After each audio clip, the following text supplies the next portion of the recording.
And benvenuti, fellas and bellas all over the world. Welcome to another episode of the Napoli Rant. I am Raff, joined by my co-host, the Vicar Rafa Risco.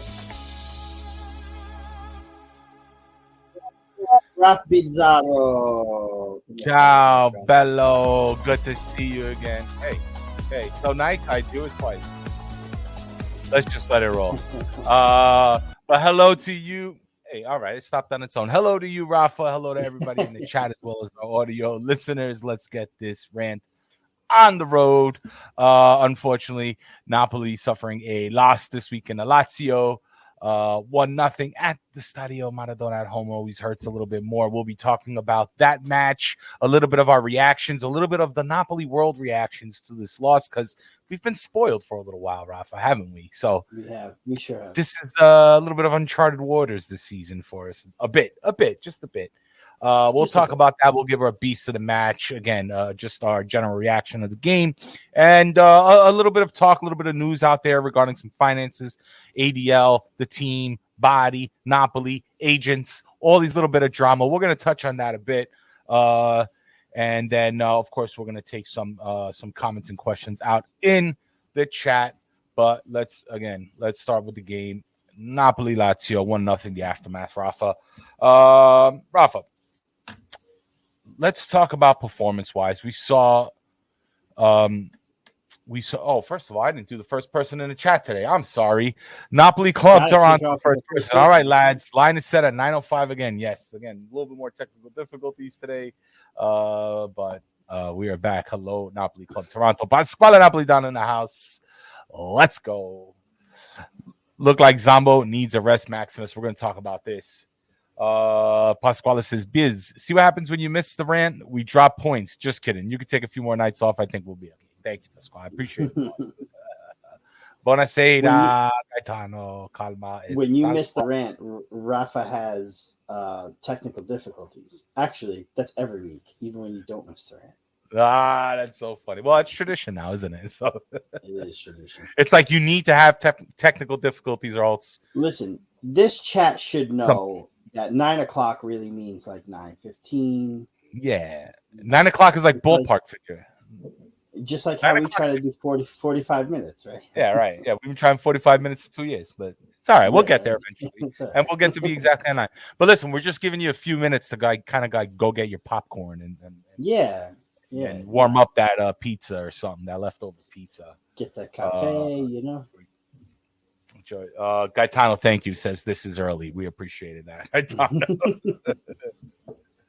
But yeah, no, let's talk about this game real quick, guys. And I want your reaction in the chat.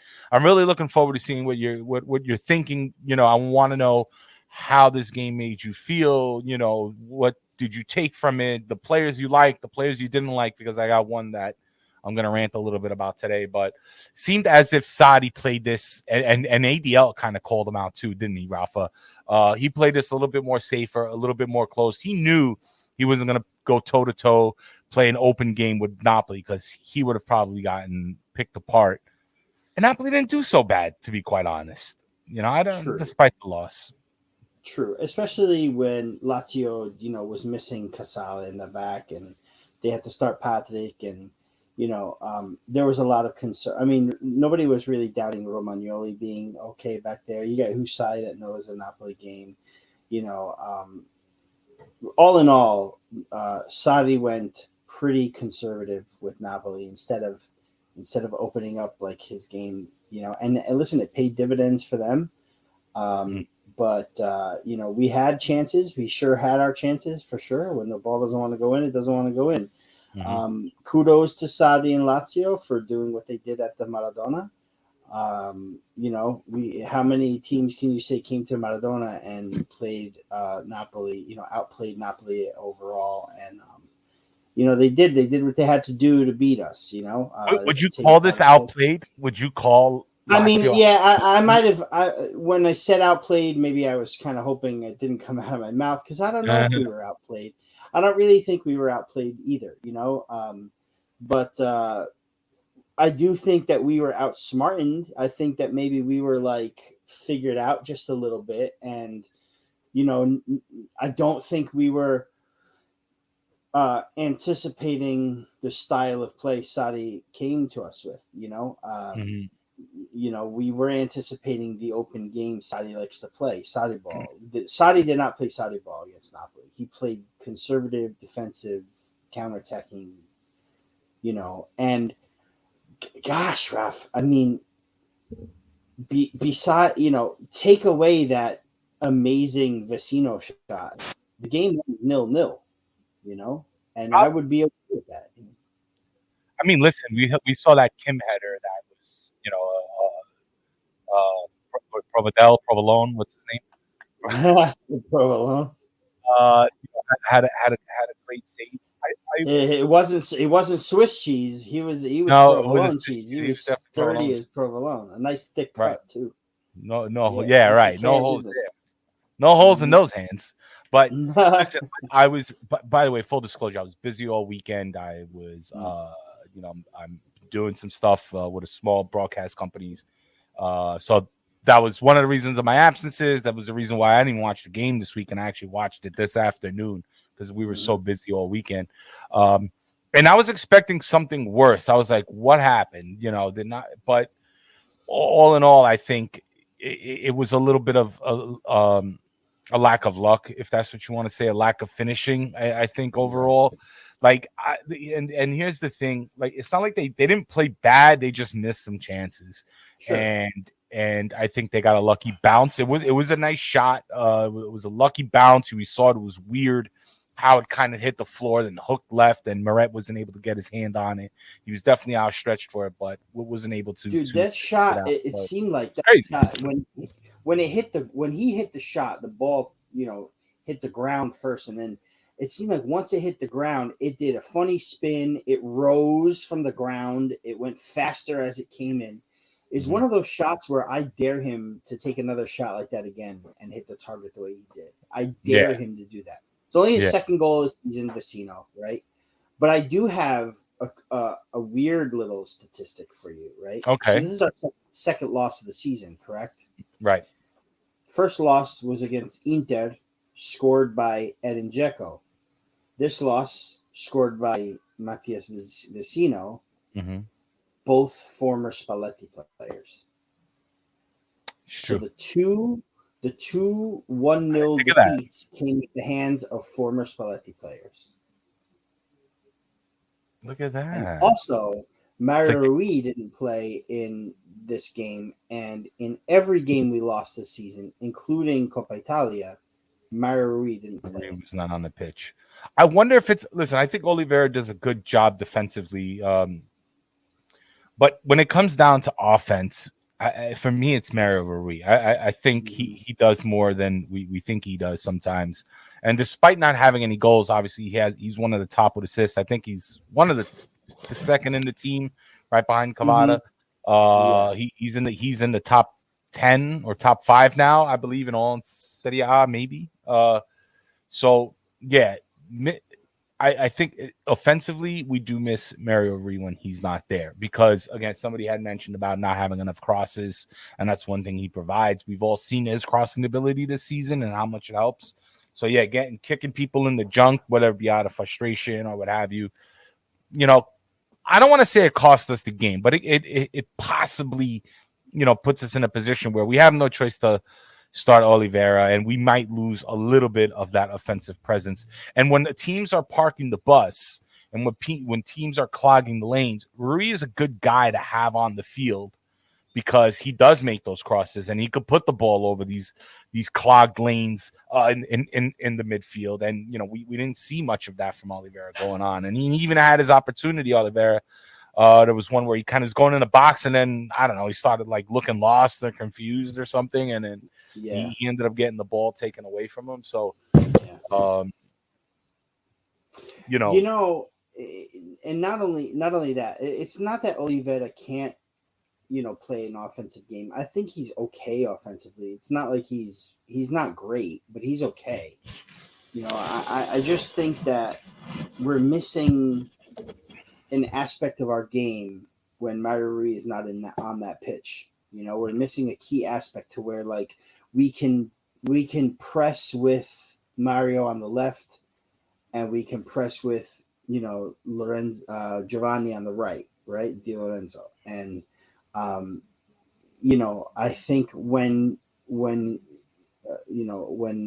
Oliveira's in, we're much more defensive and rely more on the midfield to do things, which generally the midfield has done its job, but not so much today or for this match. But listen, a loss, we'll take it. Also, when we have opportunity to put the ball in the back of the net, and it's like magical saves prevent us from it. What are you going to do, right? What are you going to do? Listen, it's like I said, it's one loss at home. It's the second loss of the season. It's not the end of the world.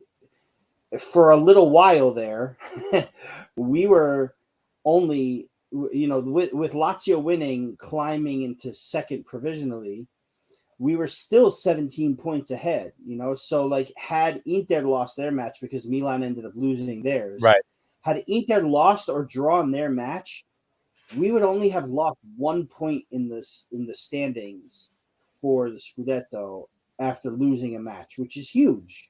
It's very big. Inter won, and it's 15, fine. But another thing that I like that happened this weekend is that Juve lost, and all of those Juventini coming out claiming that they'll get their 15 points back, and when they do, they'll only be 12 behind Napoli, which is doable, quote unquote, when they beat Roma, quote unquote, which didn't happen. And I'm not quoting and quoting because that's actually true. It didn't happen. Roma beats Juventus, and then they can go away now. So we're fine. Everything is fine. Tutto a posto, Alle buen. No, good point on that, Rafa. But do you think that Joe Fischetti a couple podcasts ago mentioned something that I kind of hit me. It struck me, and I thought was important to repeat here on the rant. That do you feel that maybe the team has been a bit Kvara, Osimhen dependent? Now, mind you, I do want to say that in the fall, we spoke about the fall, winter, around that transition. We spoke on the rant about, hey, we'll take 7 points lead. Napoli have doubled that. Losing a game, to be honest, like we can give them, more than double, right? Losing it, we can give a little bit of leeway for this loss. But considering we scored no goals at all, and considering some of the performance of one of our midfielders, do you think that Napoli has lost a little bit of that kind of participation? Mind you, we have 17 goal scorers, but a lot of this came from the beginning of the first half of the season before the World Cup. Do you think Napoli loses that edge a little bit at all lately? Is there something about, Kvara and Osi being in such form that maybe sometimes we don't get more contribution? Or do you think everything's kind of more or less the same as it was? I think you're seeing a lot of Kvara and Osimhen on the stat sheets. And it shows that this is the tandem duo, right? Like that's going to get Napoli to their third Scudetto. But what I do think is that, the fact that Osimhen scored 8 goals, in 8 straight matches, that streak was bound to be broken at some point.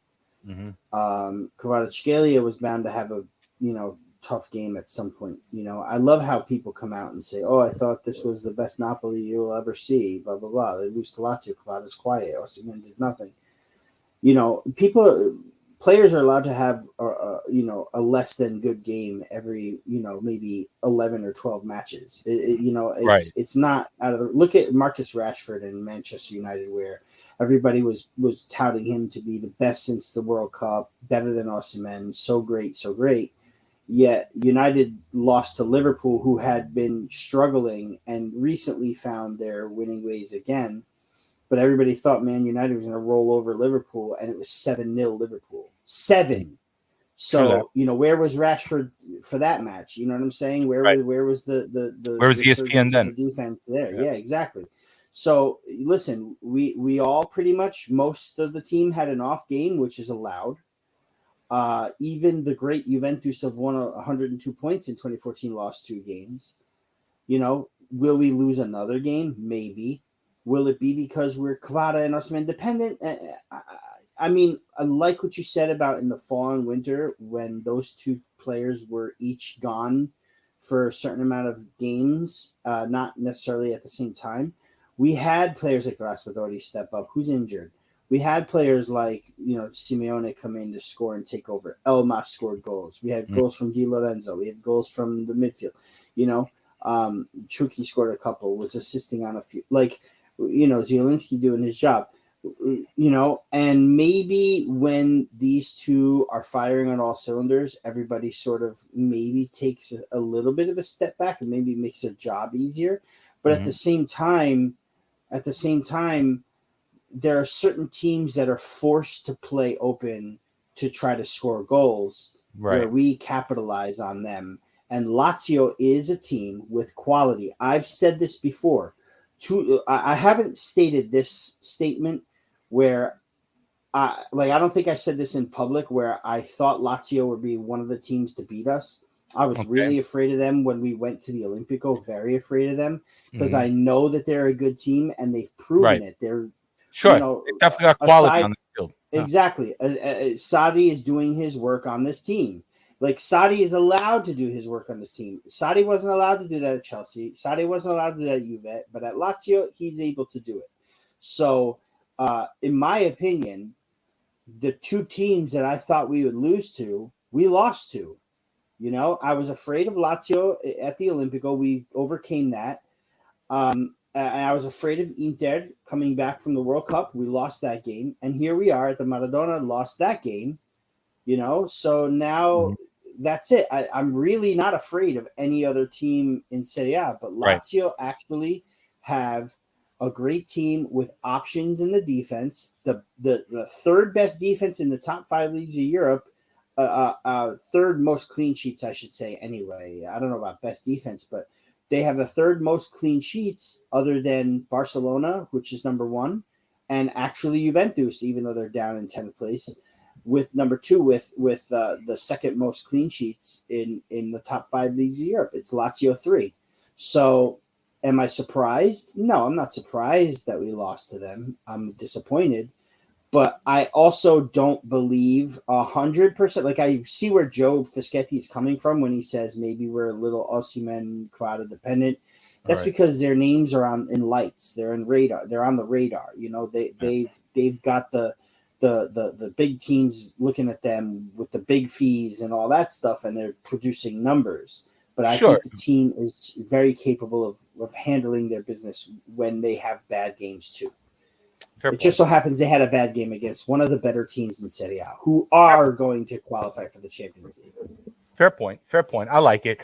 I want to address a question here from Joey Carbs, and then we're going to talk about some other stuff, Rafa. But he says, Joey Carbs says to us, I worry that this Lazio model might be used by other teams to unlock us. The Lazio find something here? Thoughts? Well, go ahead. My short answer is no. They didn't unlock anything. They didn't find anything. There was other teams that parked the bus with us and gave us a hard time and clogged all the lanes and yada, yada, yada, and we were able to overcome. I think, again, when I was before I watched the game, I thought, well, what happened here?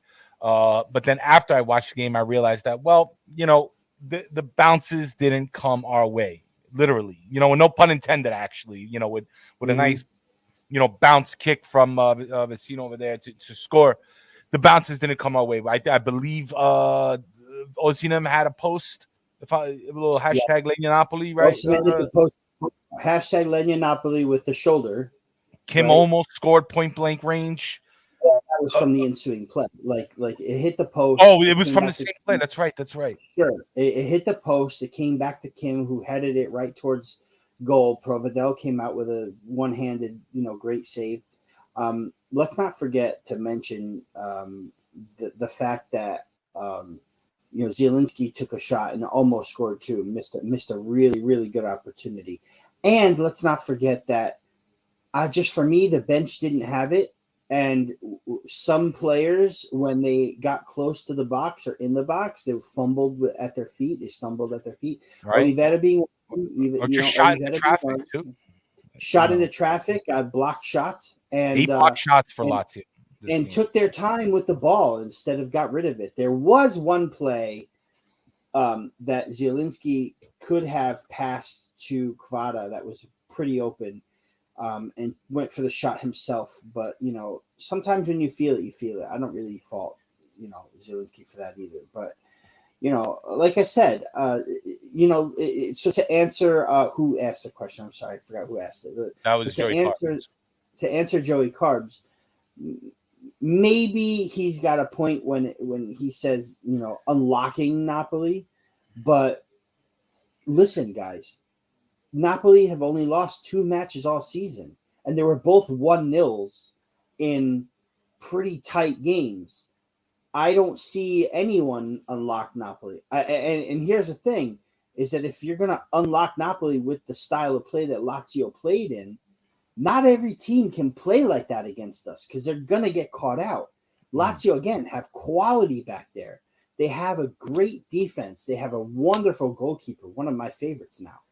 And their midfield is solid. It was in my opinion, it was probably one of the more evenly matched sides Lazio have. And I'm saying a lot of high praise about them, but I think it's true. I think they have great quality in every position, and maybe where they lack is a depth and the fact that their mentality still needs work. They can kind of tend to drop points against smaller teams, and they got it done against Lazio, against Napoli, against us. And I again, like I said, I think the Napoli game against Atalanta on Saturday is going to go our way for sure, because that's a team that's struggling big time. They can't seem to find their way out of this little mini hole that they're in right now. Right. And I don't see what's happened. And everybody says, oh, Mario Rui, he missed the 3 games that we lost, and he's going to miss this one. And now it's like, here comes another, And don't get me wrong, it'll be a tough game, but I don't see Atalanta doing what Lazio did and being that successful, So yeah, I'm not worried about it. I'm really not. I'm not that worried. Fair enough. Now, before we get to the beast of the match, there is one person that I wanted to speak about that, I'm having a hard time with him lately. And I named this segment, and Anguisha. Anguish. And for Anguissa here. Ciao, Dante. How are you? Good to see you back. We're doing okay. Thank you for asking. Yeah, sorry for you. Doing really good up top there, despite our loss. But thank you for always being a good sport and coming in and being a good guy here in our in the Napoli Rant chat. But Anguissa, this is a guy who won, like, hands down, won Beast of the Quarter for the first quarter. I mean, his gameplay opening up this season was, it was even better than what we saw when he opened up last season when he played against Juventus, his first game, and won Beast of the Match. I wasn't happy. I haven't been happy with his performance since the World Cup. I haven't been happy with his performance, honestly, since he snagged that little injury last winter, whatever, and this past few months. And, I don't know if his foot is off the gas because the team's doing so well and maybe he doesn't really need to do as much. I'm not sure what it is, but, I don't think he could have, like, stopped that goal. He was near, what's his name? Vecino? Can't believe it slipped my mind. Yeah. And he was just kind of lollygagging, just kind of like jogging around a little bit. And he's been doing that a whole lot. Like, you'll see some spurts of energy from him, but I don't see the same Anguissa. And I think this is a big deal. I think Zielinski has been a little bit inconsistent, but over the past few games has showed up, has come back to form, has given the team, way more sweat, way more energy. But Anguissa, this was a guy that can dispossess anybody in the midfield. This is a guy that can run back and cover Di Lorenzo. This was a guy that was vital to our defense at one point. And not only that, but added this offense to his game where he was able to play make, he was able to create assists, and a couple times was able to score.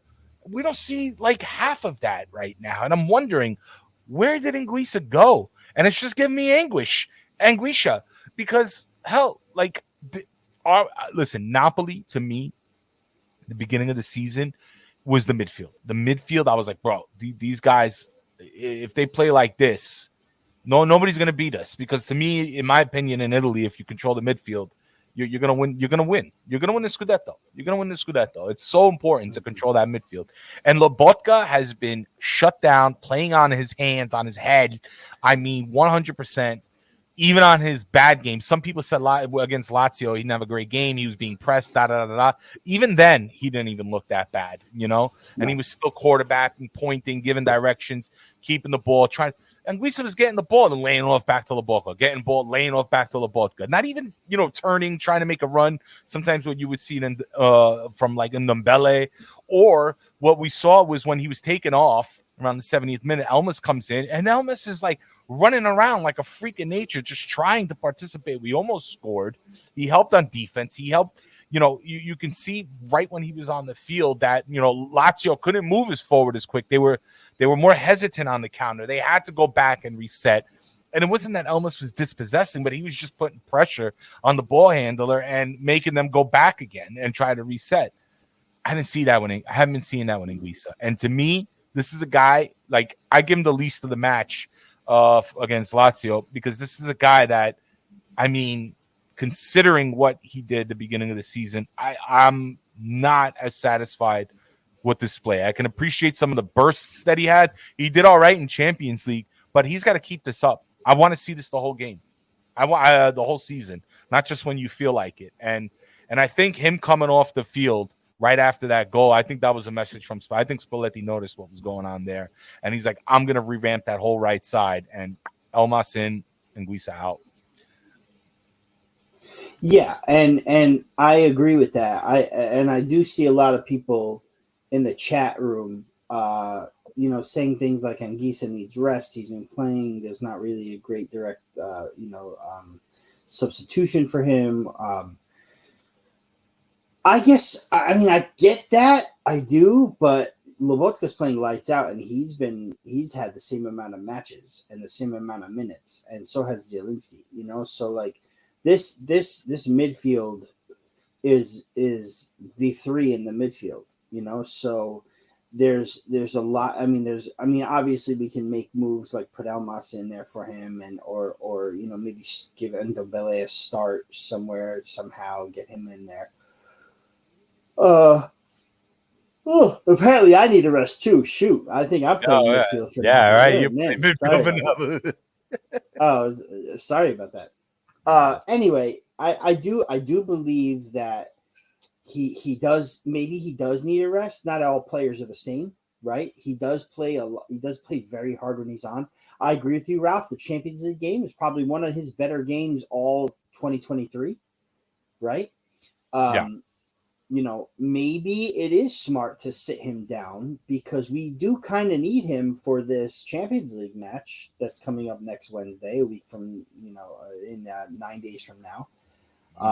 Perhaps we let him sit against Atalanta and use him for the Champions League. Then we have another match at the weekend, and then it's off to an international break, which maybe he goes to play for Cameroon or not, but still, it's a little bit of a break away from the team, and everybody can refresh and refocus. And honestly, even though he's not playing up to par as of late, a less than fresh or less than on point Anguissa, we're still winning games left and right. Okay, we lost Friday, but still, I'm nitpicking at this point, probably. No, and everyone is because of what he did in the beginning of it's because of what he did in the beginning of the season that I get so emotional about. I'm like, exactly, and you're okay it's okay for you to nitpick. It's fine. I will. It's fine. I it's do that. Don't let anybody tell you, America. Hey, I thought this was America, Rafa. It's America for sure. It's America. Our opinion matters. America. More than everybody. America. But yeah, finish up, because I want to get to the beast of the match. Nah, I'm kind of done with it. Listen, Anguissa's still a beast of the first quarter and still has it in him. let's let him sit for one match. Give him a break. It's tough to say that because we can't really let Lobotka sit because he's the guy that's got to play every game. So Right.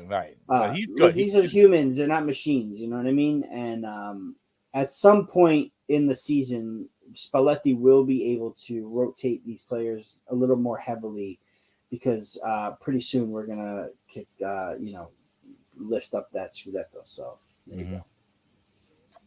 All right, guys. Beast of the match of this game, match day 25 versus Lazio. We do a win, lose, or draw. We always pick one now. Something that we started new this season on the Napoli Rant. So let us know. A little bit of surprise. I saw Vinny going Kim. Kim. Kim.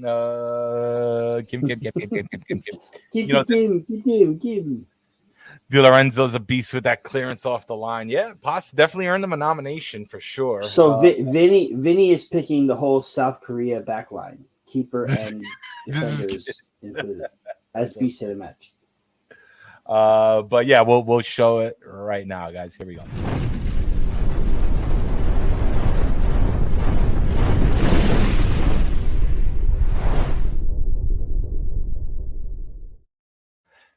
For the second week in a row. 2 weeks in a row. And look, everyone, it's on your screen instead of on my phone screen. Yeah. Look at that. We'll have to figure that out, Ralph. But we'll talk about it. Yeah, but this is it, guys. Peter Zielinski. Now, me and Rafa threw back somebody was saying D'Lo or Kim. I know D'Lo has that wonderful highlight.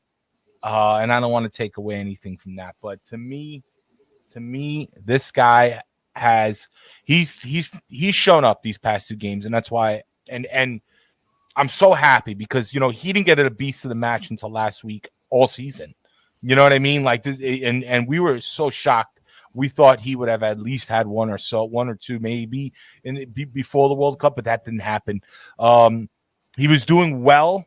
He did well, but he wasn't beasting it. I think this game, if there's one guy that really stuck out for me, it was Peter Zielinski. I mean, he was running back and forth. He was making plays. He was taking shots. Yes, there could have been a few layoffs that he could have done to Cavada. He needs to make sure that he's looking at the whole field and to see who's the best chance to take a shot. I'll say that much. But honestly, when this guy is playing right, I mean, our offense is almost unstoppable. The fact that we didn't score and this man is a beast is like an anomaly to me. Like, I don't even get it. I don't get it. But for me, Peter Zielinski has been playing super energetic. He's back to what we want to see him do. And I just had to give it to him. I mean, yes, Lobotka can win every game. He was cool. He's like Koulibaly last season, definitely. And, Cavada had a decent game. D'Lo had a great highlight, clearing that ball right off the line with his head. Kim had shutting down Immobile. Rafa, you'll talk about that. But I just had to give it to Zielinski, man. He really sweating that jersey this game. And he was just super noticeable. And that's what stuck out to me the most. And that's why, for me, at the end of the day, he got beast. Yeah, and I agree. I think he's played really well over the past few games. I think he's rediscovered his form. And I would definitely see why he would be the beast. He wasn't my first choice. Right. But we spoke about it, and I think we agreed. 2 in a row for Zielinski. I think he deserves it. We all know that Peter's a big fan, because he's the Zielinski guy, But I'd like to advocate for Kim and Jay. Okay. I think Kim was really, really. I think he had a lot of great stats, and I know the beast isn't really, a stats thing. It's a feeling thing, right? We felt that Zielinski played better, or deserved the beast role. But Kim was, he won 8 of 10 duels, and all 8 of the duels that he won were in the air. So he was on the ball. He was on a lot of crosses. He was on a lot of balls. He had the header that almost scored, where Provedel made the save. He ran up in offense, a lot, especially towards the end to try to get a goal, and then ran right back to defense. And I think Kim deserves a shout. I also, if Kim, if Napoli had gotten a result out of the match, whether it was a win or a draw, it could have either been three: Zielinski, Kim, or Di Lorenzo. Di Lorenzo, for me, with that goal line clearance for Di Lorenzo in the first couple minutes of the game, I thought was going to save the game for us. And I was fully prepared right then, even live time watching it. I didn't even have to watch it again. I was like, beast right there. If we come away with a win or a draw, he gets beast right there, right at that move, that amazing headed goal line clearance. But, again, Zielinski needs to get his due. I think he definitely deserved it. He was on a lot of balls. He made a lot of great runs. He had a great shot. He put in a lot of good balls into play, really created some chances. So, I'm good with it. I'm good with the decision that we made. Raff, I'm going to take one question before we move on to the last segment tonight from Foxdrop, who, by the way, who always sending out comments for the replay. Foxdrop, I see you out there. We try to respond to all of them. I think we did. So we appreciate that. Keep it up. So I'm going to answer your question here. Who do we start against Atalanta, knowing we have a Champions League right after? That's a good question. Who do we start against Atalanta to know that we have the Champions League right after? So here's the deal. We don't really deviate from the plan. I mean, if there's a way that we can get Anguissa to have a seat, we're already down Mario Rui. Just kidding. I don't see us going any other way than Lozano, Kvara, and Osimhen up front. Lobotka, Zielinski, Anguissa / Elmas / Ndombele. Who do you think starts? Elmas or Anguissa? I have a funny feeling he'll start Elmas. Elmas had such a great game against Atalanta last time out. I believe we gave Elmas beast of the match for that. I don't remember. No, that was Osimhen. Osimhen definitely got beast of the match for that. But Elmas was a shout. Okay. Yeah, man. I mean, it's tough.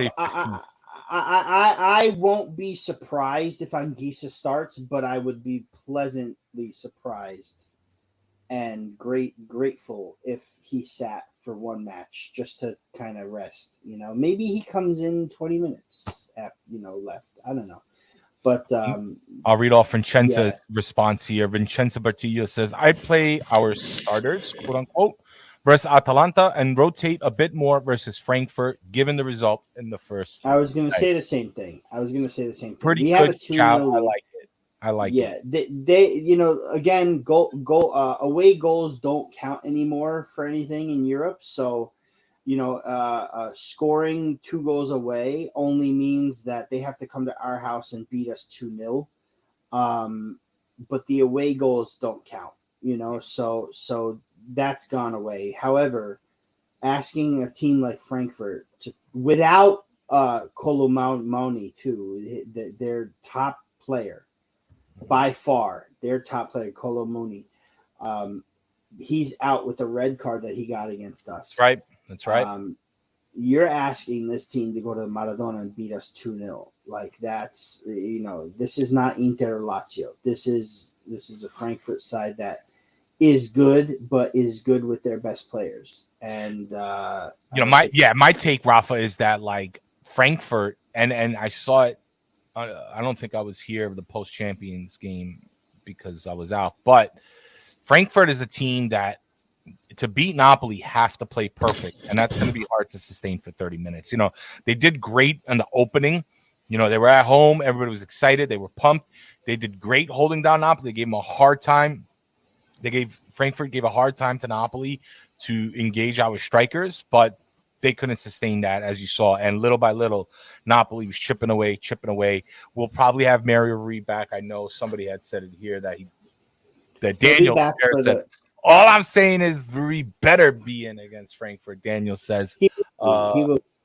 and Gaetano says Napoli 5, Germans 1. I like Frankfurt Airport, by the way. Is that Napoli 5, Germans 1? Is that the result for the second leg, or is that the full tie result? What do you think, Gaetano? Good question. You're saying we win that game 3-1? I think we'll be all right. I believe we'll comfortably beat the Germans. Okay. And Mario will be back for that match. He would be playing in that match regardless, because the red card doesn't count in the Champions League. It is a Serie A red card. Mario will be back for the match before the break. So the match after the Frankfurt match, he is eligible to play in that match. I believe it's against Torino. I'd have to check. But yeah, we're in good shape. We're in good shape. No matter how we start. Yeah. I don't, especially with Inter beating Lecce this weekend and it now being a -15 for them, like you don't want to risk too much change in the lineup, especially against Atalanta, who, like I said before, is struggling, but can very well be dangerous. We all know how dangerous they can be. I don't think you deviate too much from the plan. Right. For us, we're trying to clinch a Scudetto as soon as we possibly can, while we manage to get by in the Champions League. So maybe later we have better chance to concentrate only on the Champions League.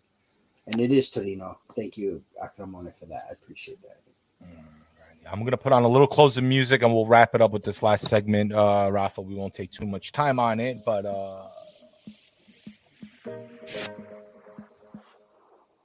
I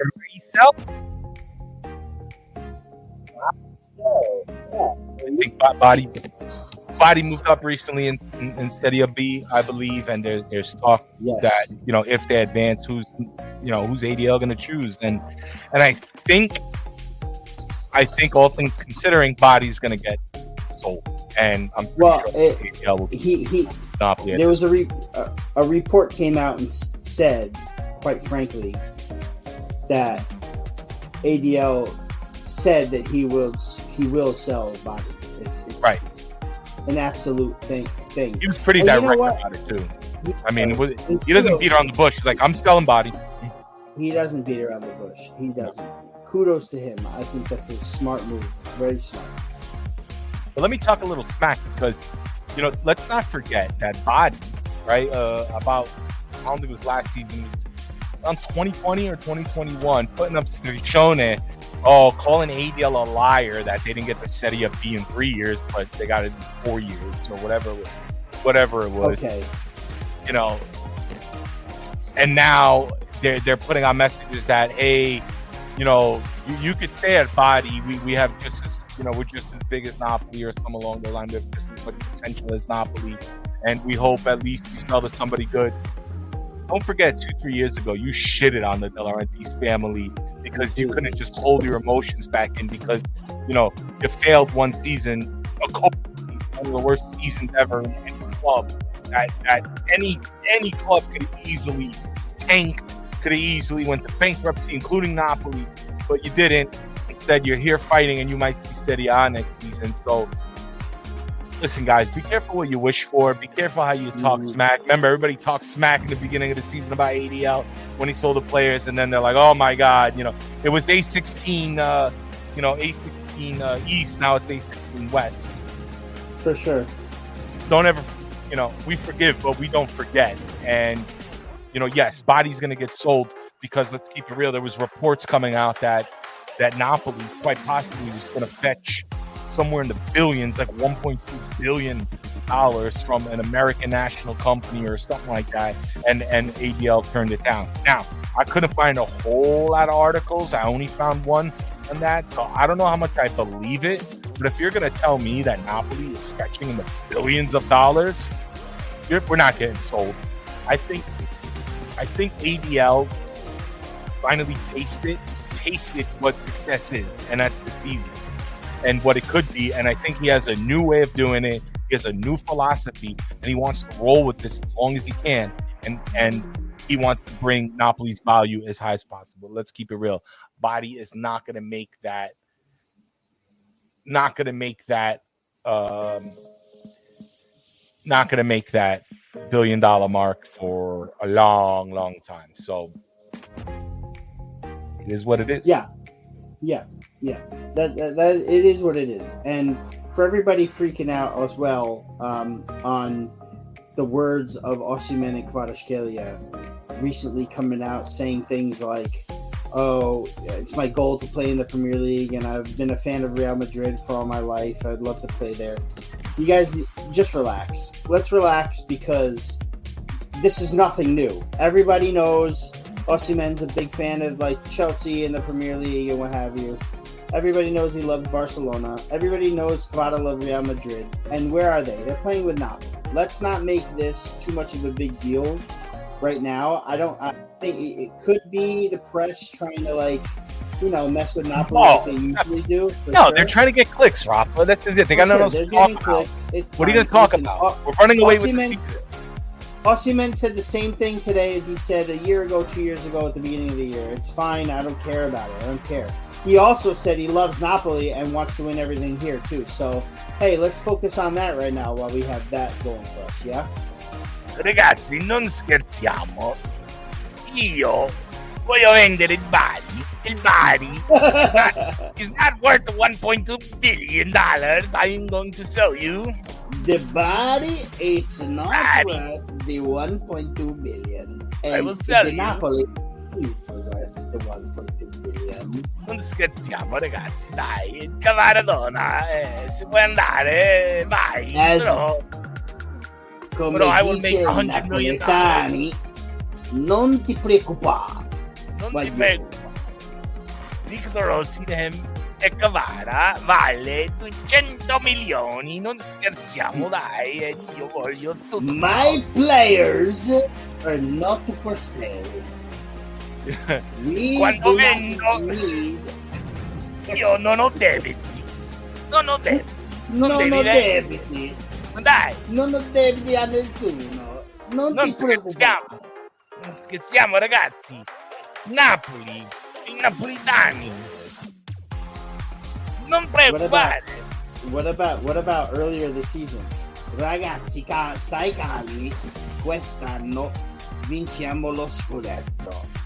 And everyone thought he was nuts. Right. First time he said it, and we're about to do it. Maybe he should have been saying that. Yo, and they know what's happening. They for sure know. I hope you enjoyed the show, guys. Don't forget. Oh, listen, guys. I'm sorry, Ralph, to cut you off. Before we go, we have a big announcement. Yes, impromptu, last minute. We will be having a Tri-State Napoli Club meet at Luna in Nutley, New Jersey for a Napoli Atalanta. The match starts at 12 o'clock p.m. It's this Saturday, the 11th. Once again, not so sure I'm going to be able to make it. Raff Biz, I don't know either. But if you can get there, please get there. We're also, like I mentioned last week, we're having the meet in Wednesday for the Champions League game on the 15th at Ribalta, and then again April 2nd, Sunday against Milan. And so yeah, this Saturday, the 11th at 12, Napoli Atalanta at Nutley, New Jersey. Be there, please. Be there, be square. Go for it, guys. Great time. We were there the last Lazio game prior for Assembly. So, come participate, guys. It's a growing community. I'm sure you have a lot of fun, man. It really is like a big family atmosphere. But yes, please give us a like this episode. Please. Is that video there? Please give the show a subscribe. We've grown to 1,000 on Twitter. Thank you so much. We passed the 500 mark here on YouTube. We would like to reach 1,000 subscribers. Please help us. But Rafa, great show as always. Thank you to the chat. I got one last little surprise for you, okay? Okay.